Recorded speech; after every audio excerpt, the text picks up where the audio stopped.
I want you to try something for me. Just for a brief moment. Close your eyes, unless you're driving or operating heavy machinery, obviously. Please keep your eyes open for that. But Okay. otherwise, just visualize this morning. Right. Specifically, I want you to take your mind back to that very first fraction of a second when you woke up. Your eyes flutter open. The room is probably still dim. Maybe there's a little bit of gray light filtering in through the curtains. You are in that soft, warm, fuzzy state between the dream world and reality. The boot up phase. Exactly, the boot up phase. Your brain hasn't even fully come online yet. You don't remember your schedule for the day. You barely even remember your name. What is the very first thing your body did before your feet even touched the cold floor?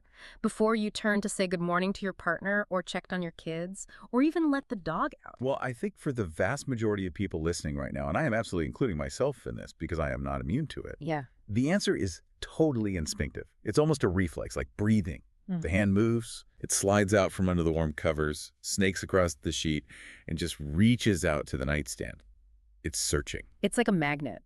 It blindly grabs that glowing rectangle, and before your conscious mind has even really established who you are or where you are in time and space, what happens? You are instantly flooded. You unlock the screen, and suddenly, boom, the floodgates open. You scroll, you tap, and your brain is suddenly absorbing fragments. We're talking thousands of data points in seconds. Thousands. Yes, you're absorbing fragments of other people's lives. You're seeing their curated vacations in Italy, their hot takes on whatever political scandal broke overnight, their deepest fears, their perfect oatmeal bowls, their outrage about a news story that happened 6 hours ago while you were fast asleep. You are literally downloading the entire world's anxiety before you've even brushed your teeth. It is incredibly intense when you frame it like that. It's like only after that specific ritual does the day actually begin. It's the gatekeeper. And we don't even think about it. It's what we do now. It's the modern morning coffee for the eyes. That's a good way to put it. But the source material we are diving into today asks a really uncomfortable question right off the bat. It asks, at what point did this become normal? Because, historically speaking, biologically speaking, this is a brand new behavior for the human species. That is the big question. At what exact moment did the home ease, which historically for thousands of years has been this sacred sanctuary of rest, reflection, and intimate human connection, quietly transform?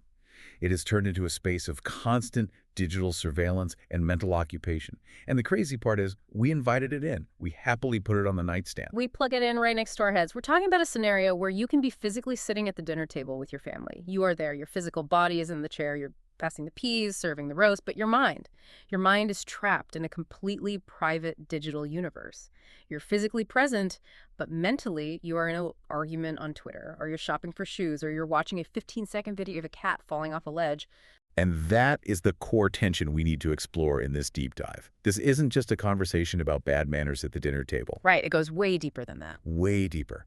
We were promised connection. We were promised unprecedented efficiency and freedom.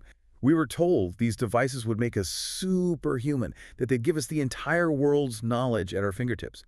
But the argument here, and the sources we've read are very, very firm on this, is that the very tool designed to liberate us has slowly, subtly trained us into total obedience. The source material uses this analogy that honestly gave me chills when I first read it. It calls it a prison, but it's a weird prison. It's not Alcatraz. No, it's the most effective prison of our time, specifically because it has no walls. Yep. It has no iron bars. There are no visible guards standing over you with batons telling you what to do or where to look. And the reason it doesn't need any of those physical restraints is that the prison fits perfectly in the palm of your hand. You carry the cell with you. You carry it everywhere. You charge the bars at night right next to your pillow. Okay, let's unpack this. Because I know exactly what everyone is thinking right now. They're thinking, oh, great, another preachy lecture about screen time. I know. I use my phone too much. I should touch grass. I get it. But this deep dive feels entirely different to me. This isn't just about putting the phone away and going for a walk. No, absolutely not. No. If we just talk about screen time as a metric, we miss the point entirely. That's a surface-level symptom. It's like talking about a cough when the patient actually has pneumonia. This deep dive is a philosophical and psychological exploration. We need to talk about freedom. We need to talk about what human attention actually is. And we really need to confront a frightening realization that at the end of the day, we might not be addicted to the phone because we love the content so much. We might be addicted because we are terrified of ourselves. That is a very heavy pivot, and we are absolutely going to get there. So here is the roadmap for this deep dive. We're going to start with the biology, literally, how this machine hacks your nervous system using 19th century psychology. Then we're going to look at the death of boredom, which sounds like a good thing, but might actually be a massive tragedy for the human spirit. A complete tragedy. We'll look at how it fragments our identity, how the algorithm acts as an invisible master, and finally, we're going to get to that deep, dark, psychological reason why we simply cannot disconnect. It's a full journey from the microscopic neurons in your brain all the way to the depths of your soul. Let's start with the biology of the slot machine, as it's called in our notes, because I think we often feel like it's a personal failing, right? Like, I just have no willpower, I'm weak, I'm easily distracted, but the science clearly says the deck is totally stacked against us. To really understand this, we have to go back way before the iPhone was ever invented. We have to look at the human mind itself. Philosophers and psychologists have warned us for a very long time that attention is the most valuable currency of consciousness. The currency of consciousness. I really like that phrasing. It implies that attention is finite. You only have so much to spend in a given day. It is extremely finite and it's precious. William James, who was one of the founding fathers of modern psychology, we're talking late 1800s here, laid this out perfectly. He stated that our experience of life is determined entirely by what we choose to pay attention to. If you control attention, you control reality itself. That's wild to think about. My reality isn't just the objective stuff that exists around me, it's what I actually notice. If I walk through a beautiful, lush park, but I'm staring down at my phone the whole time, the trees, the birds, the sky, they effectively don't exist in my reality. I miss them entirely. They weren't part of my life. Precisely. You erase them from your subjective experience. If you don't attend to it, it is not part of your life.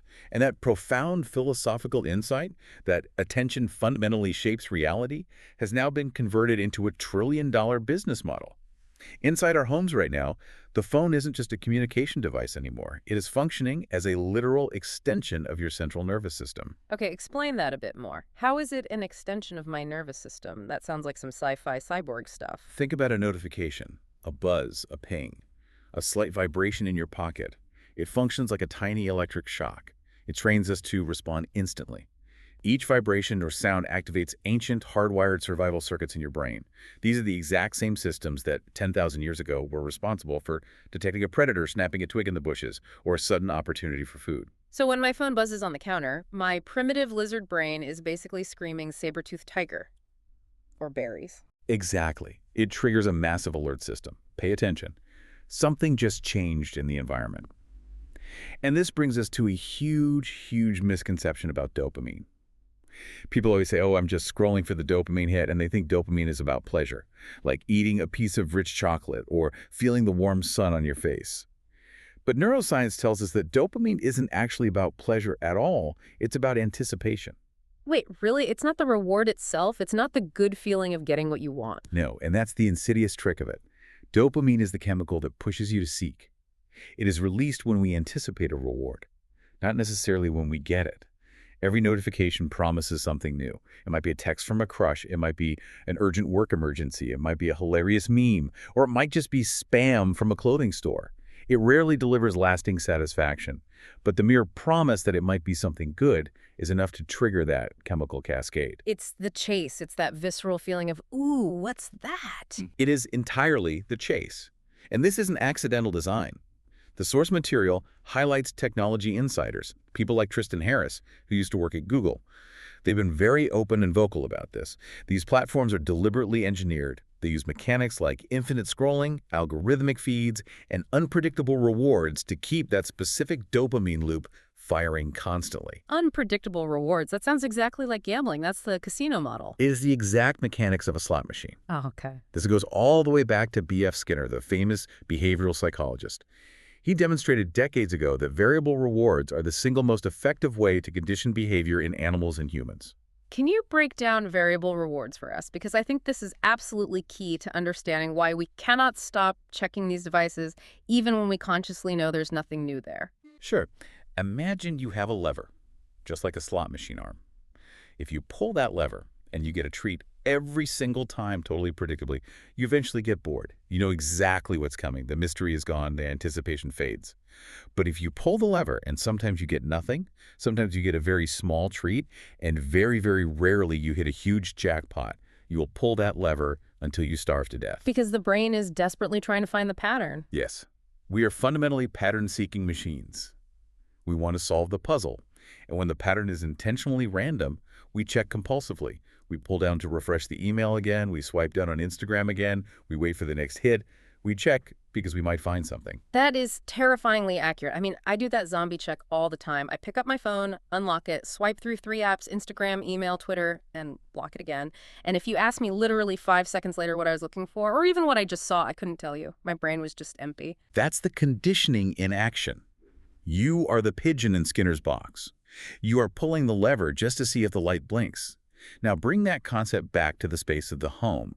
Your home is supposed to be a place of autonomy, a place of safety and control. But instead, you are constantly being interrupted, redirected, and stimulated by systems designed by engineers thousands of miles away to maximize your engagement, not your well-being. It's like having a loud, flashing slot machine in your pocket that rings at you and demands you pull the lever every 10 minutes.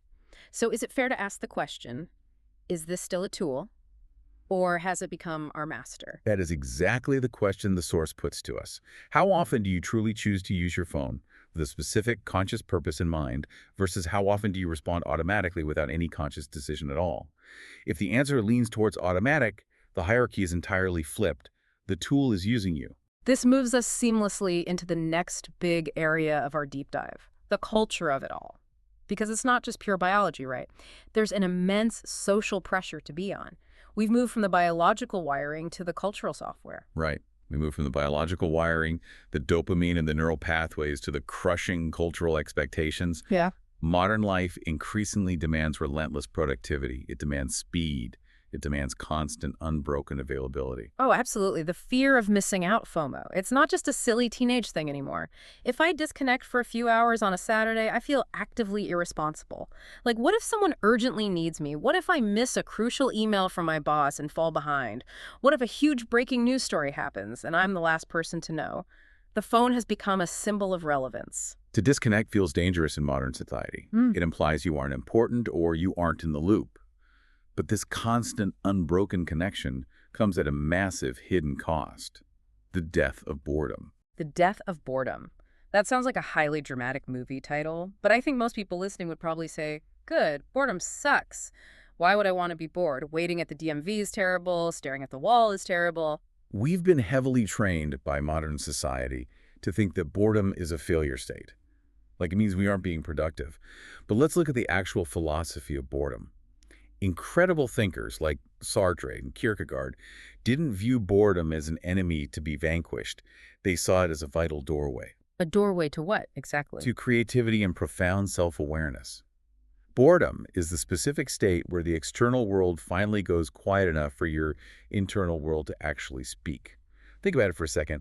When do you usually get your absolute best ideas? Almost always in the shower. Or maybe driving on a long, empty stretch of highway where the radio signal is bad and I can't listen to anything. Moments where I simply cannot be easily distracted. Exactly.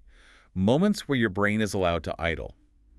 When you eliminate boredom entirely with constant scrolling, you may be eliminating something essential to being human. You are eliminating the vital space where you process your own life. You are effectively eliminating the digestive system of the mind. I see. So if I fill every single microscopic gap of time waiting in line at the grocery store, sitting on the toilet, waiting for the kettle to boil in the kitchen with a glowing screen, I never actually have that moment of, what am I actually thinking about today? How am I feeling today? Exactly. You never check in with yourself. You're completely outsourced. And this leads directly to what sociologist Turkle calls the alone together paradox. I've heard this phrase before. It's such a beautifully sad image, but it's so common. It is. It describes the modern condition perfectly. We are physically present, surrounded by the people we love, yet emotionally galaxies away. Conversations are fragmented by constant downward glances at screens. We are there, but we are not there. It's the dinner table scenario we talked about in the intro. Yes. Sitting at a dinner table where everyone is locked in a private digital universe. You're passing the salt to your spouse, but your mind is thousands of miles away in a comment section debating a complete stranger. You are splitting your consciousness in two. It changes the entire texture of the room, doesn't it? It completely shifts the energy. Even if you aren't actively looking at it, just having the phone sitting on the table face up it sends a profound message. Completely. It silently says, I am here with you right now, but I'm absolutely ready to leave you for something better the second the screen lights up. Silence, which historically used to be a necessary space for reflection or just being with someone, companionable silence, is now something we escape at all costs. The phone acts as a spackle that fills every empty moment, and by doing so, it quietly eliminates the exact conditions necessary for deep thought and actual emotional processing. And deep thought is incredibly hard. It takes real physical energy. Which I guess brings us back to the brain again, because I feel completely exhausted all the time.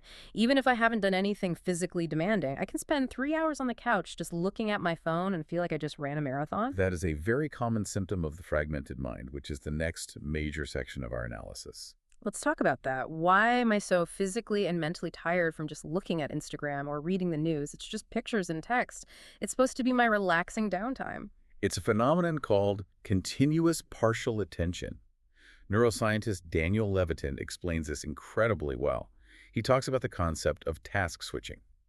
Every single time you switch your focus, from the TV screen to the phone, from your partner's conversation to the notification, from the email back to the news alert, it costs your brain glucose. Glucose, like actual physical brain fuel. Yes, your brain literally burns metabolic energy to switch contexts and reorient itself.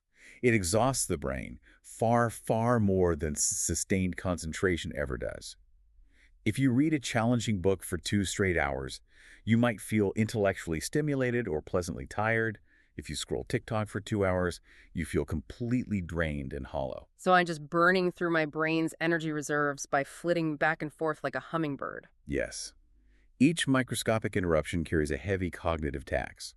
Inside the home, this means that even moments that are designated for rest are secretly mentally taxing. You feel exhausted without knowing why, because your brain is subconsciously processing constant interruptions. Yeah. You're living in a state of perpetual cognitive triage. Cognitive triage, that's a fantastic way to put it. I'm constantly deciding, is this important? Is this important? All day long, sorting through digital casualties. And it's not just about being tired. It's much darker than that. It's about who is actually in charge of your mind. Yeah. The source material brings up Carl Jung here, which I thought was a fascinating connection to make. Yeah, Jung, the guy with the archetypes and dreams and the collective unconscious. What on earth does he have to do with modern smartphones? He died way before the internet was even a concept. He did, but his psychology of the human condition is completely timeless. Jung warned that when individuals fail to confront their inner world, they become, in his words, possessed by external forces. Possessed. That's a very strong, archaic word. Sounds like an exorcism movie. In his specific time, maybe that possession took the form of myths or dangerous mass political movements or societal hysteria. Today, the possession comes directly from algorithms. When we don't have a strong, cultivated inner narrative because we've completely killed boredom and never sit alone with our thoughts, we simply outsource our meaning to whatever trends and opinions are fed to us. We become an empty vessel for whatever happens to be trending that morning. We adopt the popular outrage of the day because we literally haven't taken the quiet time to form our own moral compass. Precisely. Hannah Arendt, the brilliant philosopher who wrote so profoundly about totalitarianism and the nature of thinking, emphasized that thinking strictly requires withdrawal. You have to physically and mentally step back from the noisy world to properly judge it. You can't analyze the rushing stream if you're currently drowning in it. Right. Without that crucial withdrawal, individuals become completely incapable of independent judgment. What happens when an entire global society loses the habit of thinking in solitude? That is terrifying to contemplate. If I never step back, I can't evaluate whether what I'm seeing on my screen is true or good or helpful to society. I just blindly consume it. The total erasure of the inner narrative. The inner voice weakens until it's a whisper. Self-questioning becomes highly uncomfortable, so we just keep scrolling to avoid the terrifying silence where that questioning might actually happen. And the thing guiding us while we scroll isn't a neutral entity. It's not just a benign public library of information. It's the algorithm. The algorithm as the invisible master. We talk about algorithms all the time like they're these magical objective math wizards. But what are they actually doing to us on an emotional level? They are actively learning our psychological vulnerabilities better than we know them ourselves. The source material points out that the engagement loop is built entirely on emotional currency. What kind of emotions are we talking about here? Fear, anger, envy, desperate validation. The algorithm does not care if you are happy. It does not care if you are well rested. It only cares if you are engaged. And it turns out, predictably, that outrage and deep insecurity are incredible drivers of human engagement. If the feed shows you something that makes you feel calm and perfectly content, you might actually put the phone down and go outside. Right. If I'm satisfied, I leave the app. If I'm angry about a political post, I stay and read a long comment. If I'm jealous of someone's vacation, I stalk their profile for another 20 minutes. Exactly. So it intentionally shows you what provokes strong negative emotion, because that emotion keeps your eyes glued to the glass. And this brings in Erich Fromm's brilliant psychological concept of escaping from freedom. I love this concept. Can you explain it for the listener? It sounds completely counterintuitive at first glance. Why would we ever want to escape freedom? Isn't ultimate freedom what every human being inherently wants? You would think so. But Fromm argued that true freedom is actually a massive psychological burden. It demands strict responsibility. It demands that you make hard choices and sit with the painful consequences of those choices. It involves deep existential uncertainty. It's actually incredibly hard to be genuinely free. You have to figure out who you are from scratch. And human beings despise uncertainty more than almost anything else. We absolutely hate it. So constant digital immersion offers instant relief from that crushing burden. We eagerly submit to the infinite feed. We don't feel forced into it. We feel entirely willing. We trade that terrifying existential uncertainty for a numbing digital distraction. It's like sinking into a warm bath of numbness. I don't have to decide what to think today. The feed tells me what everyone else is thinking. I don't have to decide what video to look at next. The autoplay just decides for me seamlessly. Michel Foucault, the great philosopher of power dynamics, stated that power is always most effective when it is completely invisible. We truly believe we are acting freely. We say, I chose to open this app today. But our perceptions and desires are constantly being shaped by what we are shown, and just as importantly, what is deliberately hidden from us. It's invisible power. That's chilling. Now, I want to bring this lofty philosophy down to earth for a minute, into the living room, into the kitchen. How is this invisible power impacting our actual day-to-day relationships, the real people we live with? This is where the research gets truly heartbreaking. Let's look at children for a moment. Basic developmental psychology tells us that children learn about their intrinsic worth through the attention they receive from caregivers. Right. Watch me, Daddy. Watch this jump. Mom, look what I drew. They're constantly begging for our eyes to be on them. Exactly. But now, they're fundamentally learning that attention must be violently competed for against a glowing object. They learn that adult presence is highly conditional. Daddy is sitting right here on the couch, but he's only really here if the screen in his hand isn't lighting up. If the screen lights up, I completely lose him. The device is clearly more important than I am. Oof. Conditional presence. That really hurts to hear as a parent. It does. It's painful. Eye contact duration is measurably shorter today. Adult listening is notoriously impatient because the parent is half distracted, subconsciously wanting to get back to the dopamine feed. And this profoundly shapes the developing child's view of intimacy. They learn that being with someone means being only partially with them. They learn that fragmented, distracted attention equals love. And what about our own adult identities? The source material specifically mentions the psychologist Erik Erikson here. Erikson taught that human identity is shaped largely through feedback from the environment. In the past, that feedback came from your physical community, your immediate family, your tangible work real grounded things. Now, in the digital age, feedback is brutally quantized. It's literally just numbers. It's likes, it's views, it's follower counts. A phone literally becomes a mirror we hold up to check if we exist. A portable, ruthless validation machine. We begin to feel completely invisible without it.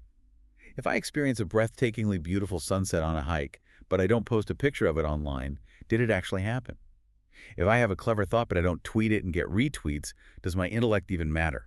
We get locked into this pathetic loop. I feel internally uncertain about myself, so I reach into my pocket for the phone to get a quick hit of external validation to soothe the anxiety. And you do get temporary relief. Someone liked the photo. Okay, good, I exist. I'm relevant. I'm okay. But because it's an entirely external and hollow validation, it wears off almost instantly. So the deep uncertainty returns. often much stronger and more desperate than before. So you reach for the device again. It's a vicious cycle of identity conditioning. We completely outsource our emotional regulation to a piece of glass and metal. Okay, so we've covered the neurological biology, the death of boredom, the fragmented, exhausted mind, the invisible algorithm, the damage to our family relationships. It's a pretty bleak picture we've painted, but the source material says there's a deepest revelation here, a major pivot point. And this is where we have to finally stop blaming the tech companies and start taking a really hard look in the mirror. This is the absolute crux of the entire deep dive today. This is the hardest part for people to hear. We aren't just helpless victims addicted to clever technology. We are actively using the technology to avoid ourselves. Avoid ourselves. That sounds very deep and poetic, but what does it actually mean in practice? How do I avoid myself? Blaise Pascal, the brilliant French mathematician and philosopher from the 1600s, has this incredibly famous quote that sums it up. All of humanity's problems stem from man's inability to sit quietly in a room alone. Sitting quietly in a room alone, it sounds so simple, so easy, but it's actually sheer torture for a lot of people today. It really is. Why? Because when you sit quietly, when the noise stops, things immediately come up. Deep things.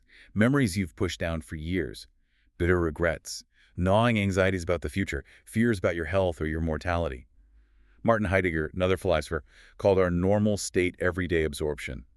We lose ourselves in the endless distractions, the idle chatter, the busy work, specifically to avoid confronting the reality of our own finite existence. Because if I sit completely alone, really truly alone with no inputs, the highly uncomfortable questions start bubbling up to the surface. The exact questions we spend our entire lives running desperately from. Who am I when no one is watching me? What exact emotion am I avoiding feeling right now? Is this the life I actually meant to live? Why am I so deeply unhappy despite having everything I thought I wanted? And the smartphone is the ultimate perfect shield against those questions. As soon as that dark thought bubbles up, boom, check Instagram. Watch a cooking video, gone. The thought is erased. Exactly. The phone thrives primarily because it perpetually delays the exact moment we must confront ourselves and create real meaning. It protects us from our own depths. It safely anesthetizes us. It's an adult pacifier for our existential dread. Viktor Frankl is mentioned in the notes here too, and he certainly knows a thing or two about suffering and finding meaning in the darkest places. He does. He survived the horrors of the concentration camps and wrote Man's Search for Meaning. He argued powerfully that human meaning is found solely through conscious, active engagement with life, including fully embracing the inevitable suffering and the stark uncertainty of it all. If you constantly anesthetize yourself with screens, the second you feel a negative emotion, you fundamentally struggle to access any real depth in your life. You end up with a very flat, two-dimensional existence. A flat existence! That's a genuinely terrifying thought. We are willingly trading the depth of the human experience for, what? Cheap entertainment. Fleeting distraction. Comfort. We're trading the entire human experience for simple, numb comfort. So how do we get out of this invisible cage? How do we actually reclaim our consciousness? Because I'll be honest, I've tried those digital detoxes. I've tried setting screen time limits on my apps. I delete the app on Sunday. And then by Tuesday afternoon, I'm rationalizing why I need to reinstall it. Why does sheer willpower almost always fail us here? Willpower fails because you are fighting the surface behavior without addressing the root underlying cause, which is that deep avoidance of self. You can easily take the bottle away from an alcoholic, but if you don't address why the person is drinking in the first place, what immense pain they're desperately trying to numb, they will inevitably find another way to escape. So we have to address the why. We have to face the void. And Friedrich Nietzsche had something profound to say about comfort, right? He did. He warned that comfort, when it is overindulged as a lifestyle, slowly erodes human strength. By constantly reaching for the phone, we've completely lost the basic emotional ability to tolerate even micro moments of psychological discomfort. Micro moments? Yep. Like that awkward split second of boredom standing in a silent elevator with a stranger? Yes. Or the sudden split second of anxiety when you receive a tough email from your boss. Or the heavy, awkward silence in a difficult conversation with your spouse. Instead of just feeling the emotion and letting it pass, we panic and scroll. We need to completely reframe how we view our attention. It's not just a bad habit we need to break. Attention is devotion. Attention is devotion. That sounds almost religious in nature. It is, in a deeply secular sense. Whatever holds your daily attention literally shapes your inner life and your character over time. You're dedicating the finite hours of your life to whatever you choose to look at.